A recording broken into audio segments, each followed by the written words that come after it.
Hi, Tom Cole for SJJ, and here at the SJJ Sports Desk, I was going to say, but actually, we're in the gym, and it's certainly my honor and privilege to be with the outstanding athletic director at SJJ, Mr. Bob Renee. Bob, thanks so much for being with us today.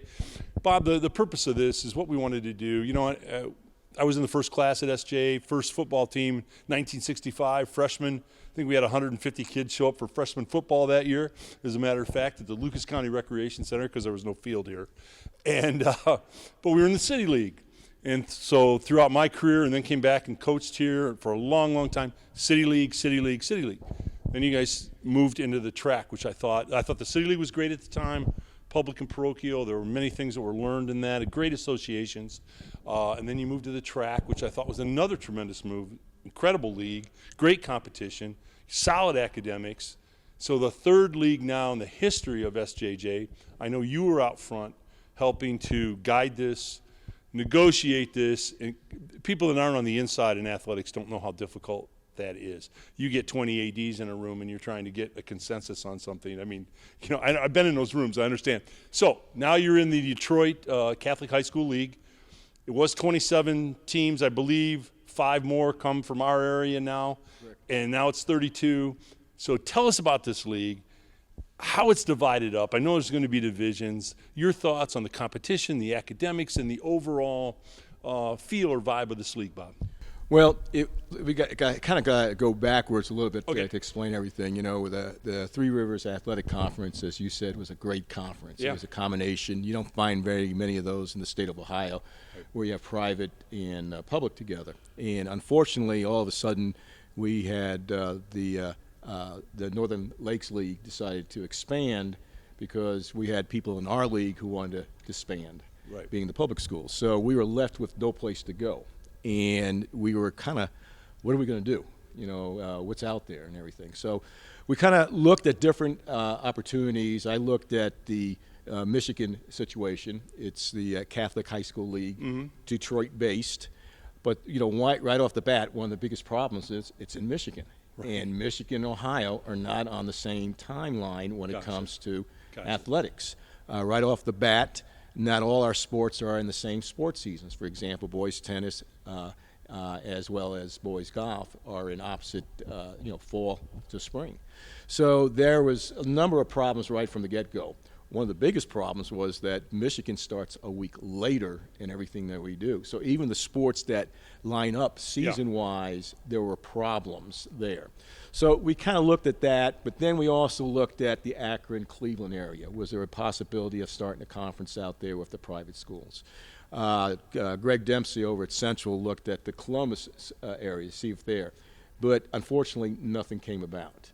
The CBC, believe it or not, Justin Edgell over at St. Francis talked to them because there was some talk, especially with the bigger schools, they wanted to expand, but nothing came about of that. So it came down to, we were having a lot of talk, especially with the Cleveland, Akron area as well as the Columbus area, but we kept hitting, that wall and nothing would happen. We get a little movement, every one step we took forward, we were taking 4 or 5 steps backwards. We were just not getting any place. But the people in Michigan, man, they opened their arms, say, listen, let's sit down and talk. Let's see what we can do to make this work. How can we make this a viable situation where it's good on both sides? They actually came up there. Vic Michaels, would be considered the commissioner. He's called the director of the conference. Him and his assistant director, Mike Envoy, they came up 3 times. They met with all the ADs from the other 4 Catholic schools here in town on 2 occasions, as well as another occasion with the presidents and ADs present, let alone all the numerous Zoom calls and phone calls we had.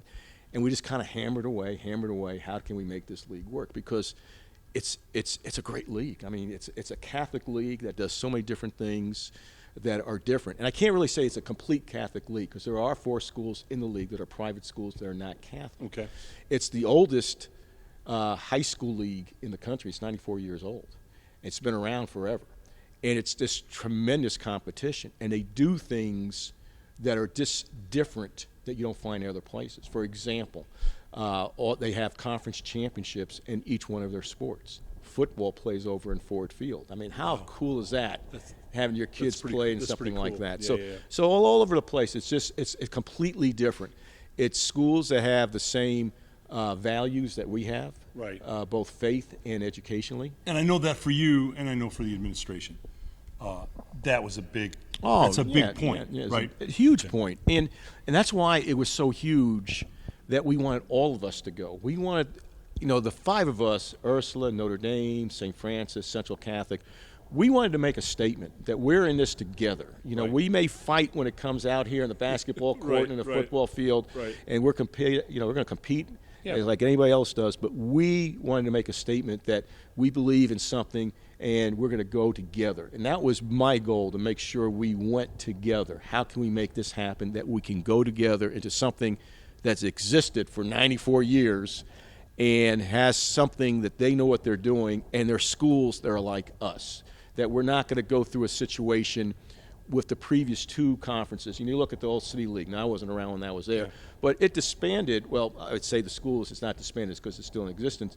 but a lot of the schools in the city were dropping sports. They didn't have enough of the sports. And that was an issue. Yeah, and I had, a lot of talks with Dr. Durant, the superintendent. Who's fantastic. Fantastic guy. How can we revise that? But unfortunately, most of those schools don't offer all the sports that, the five of us do. So it was hitting another wall. It just wasn't going to happen. But again, that was a unique situation, taking public and private. The track, again, a unique situation, public and private. And the bottom line is, it's kind of ironic. You had schools who wanted to leave, because they felt they couldn't compete in the track. But yet, in particular in football and basketball, two of the top teams in the track are also going into that league. So it's very ironic, and it's kind of sad, because that was a fantastic league. Right. A lot of people don't realize Justin Edgell, and he did a great job. He put together a proposal of combining both leagues, the track and NLL, and it went nowhere. And that would have been a fantastic thing if that could have been worked out. But we found, I think, something even better, because this league, in the Detroit-based area, is something that's going to give us a very competitively. We're talking, it's upping the ante.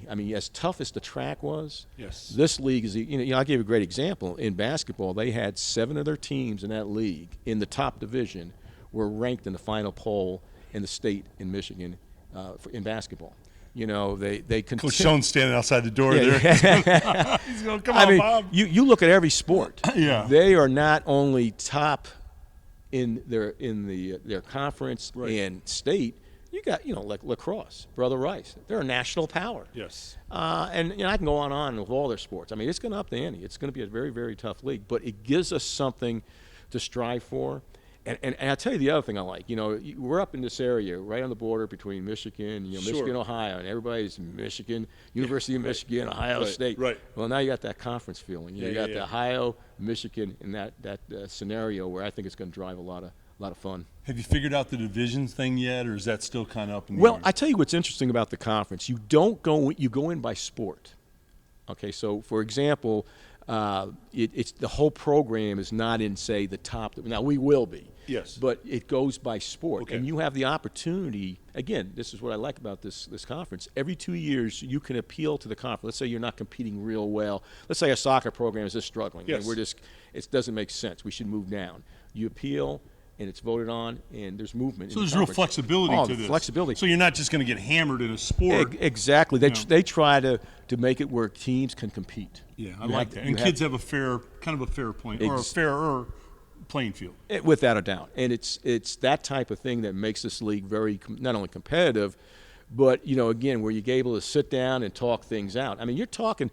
I had to tell our people here in Ohio, the Ohio Toledo-based schools and everything.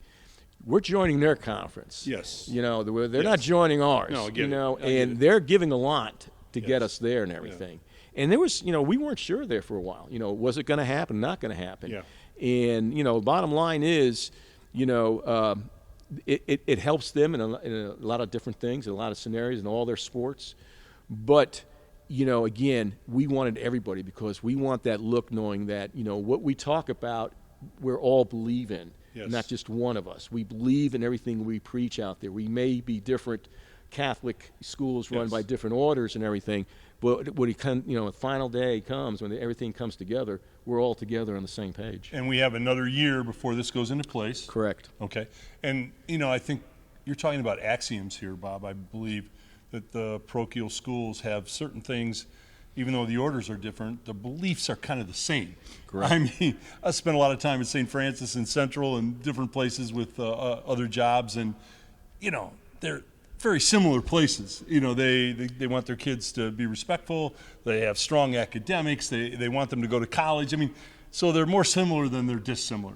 And, Bob, I want to congratulate you. I know what kind of leadership it takes to make these kinds of things happen. And this is historic for SJ. It'll be their third league, and hopefully that will last for a long, long time, and that'll be part of a legacy for you, because I know you brought people together on this. I know you provided leadership.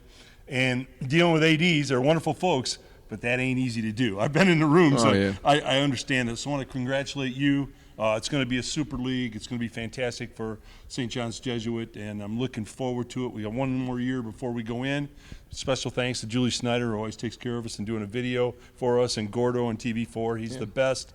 And I just think it's a great thing for SJJ. Well, one last thing. Kudos to the other 4 schools. Yeah, their right, ADs right. and their presidents. At the final hour, we all came together, and that's what's really important. That we're doing this together, and they all worked to make things, concessions here and there with the league, so we could make this thing work. And one thing, like you were saying, was historic. Name me another conference that is out of state where you have Michigan. Right. Two different It is states. a kind of cool, it's a very cool rivalry. And the thing about the other schools, the other Catholic schools in our area, we compete for kids, and I get all that, and coaches compete, and everybody wants to win, but the bottom line is all those schools care about their kids. They truly care about the kids, the teachers, and the coaches, and they want them to be successful. So that's kind of a bonding thing. You can compete on the day of the Right. game, but after the game, you wish them the best, and that's kind of what sport is about. And certainly SJJ's always exemplified that, as have the other Catholic schools. So I want to congratulate you, Bob. Thank you, Thanks so Tom. much. Thanks so much for being with us on the SJJ Sports Desk in the gym. Tom Cole for SJJ.